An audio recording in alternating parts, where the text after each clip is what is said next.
Un message pour tous les Camerounais. Je sais quand même qu'ils sont déçus parce qu'on ne s'est pas qualifié pour la CAN. Mais ils doivent comprendre que c'est le football. On essaye un peu de se remettre en question et je pense que demain, on va essayer de leur donner le sourire. Le sourire, ce ne sera pas pour cette fois.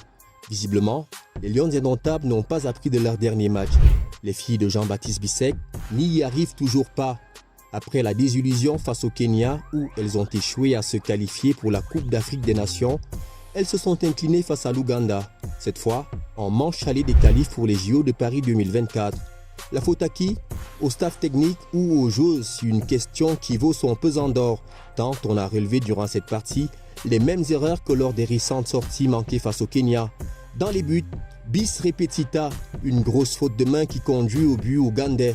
Sur le front de l'attaque, panne d'inspiration, pas de leader technique. Adjara qui se la joue perso, un peu trop. S'il est indéniable que ses qualités de percussion sont l'un de ses atouts majeurs, il convient de relever que ses multiples tentatives d'échapper en solo ont été de trop. À force de vouloir trop faire la décision toute seule, son attitude dans cette partie a frisé l'égoïsme. En témoigne sa gestuelle lorsqu'est venu le moment de la remplacer. Les Lions indomptables ont du mal. La spirale infernale se poursuit.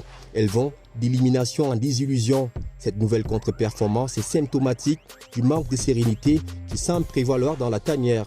Le groupe est en panne de confiance sur le terrain. Les joueuses se cherchent sans jamais se retrouver. Et sur le banc, le coaching semble hésitant. On cherche inlassablement la bonne formule.